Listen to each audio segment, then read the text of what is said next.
সত্যি স্টেজ ভাঙা পারফরমেন্স তো দেখেছি, কিন্তু আমার জীবনে এই প্রথম চেয়ার ভাঙা পারফরমেন্সটাও দেখে নিলাম।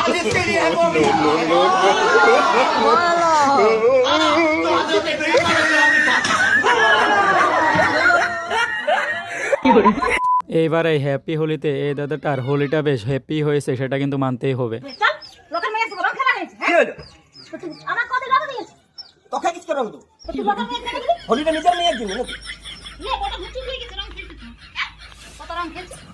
আরো এই দাদাটা প্রত্যেক দিন আলুর তরকারি খেতে খেতে বোরিং হয়ে যাওয়ার জন্য শুধু আজ বৌদিকে একটু রাগ দেখিয়েছে, আর তারপরে যা হলো।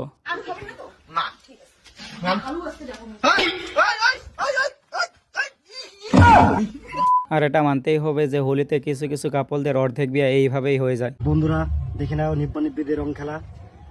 রং খেলার নামে দেখো কপালে সিঁদুর করে দিচ্ছে। এইটা হচ্ছে আমাদের নিব্বা নিব্বি। কি যুগ পড়লো ভাই!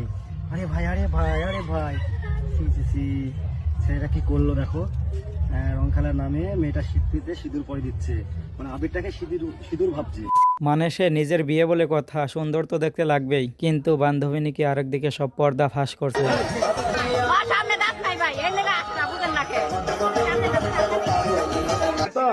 গন্ধ আছে মুখে, গন্ধ।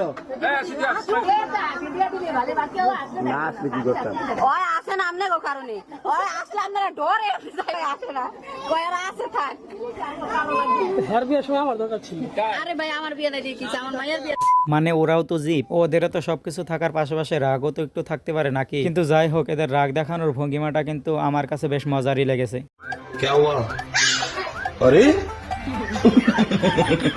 कितना गुस्सा है नहीं?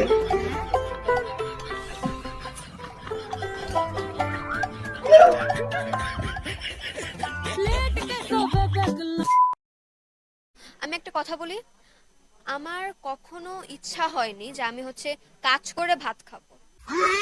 আমি কাজ করব আমার শখের জন্য করব, আমার ভালোর জন্য করব, কিন্তু কখনো এটা আমার ইনকাম সোর্স বানাবো না।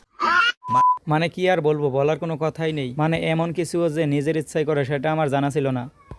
আমাকে দেখতে ভালো লাগছে রে, ফটোটা তুললে বাড়া, মাথায় মারবি একদম, তোর পিছনে মুতে দেবো বাপ।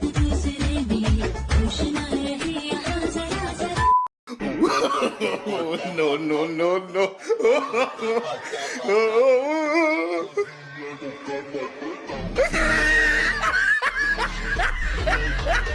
এখানে দাদা আমার আগে কোনো মতেই বুঝতে পারিনি যে আসলে এখানে তারই মজা নেওয়া হচ্ছে।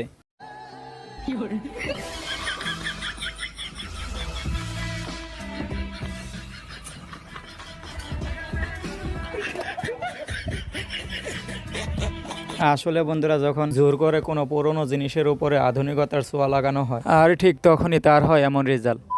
এই সেলসম্যান দাদারা এতদিন ধরে এই ট্রিকটা ভালোই সেল করেছে বলে মনে হয়, কিন্তু আজ থেকে আর করাবে না বোধহয়।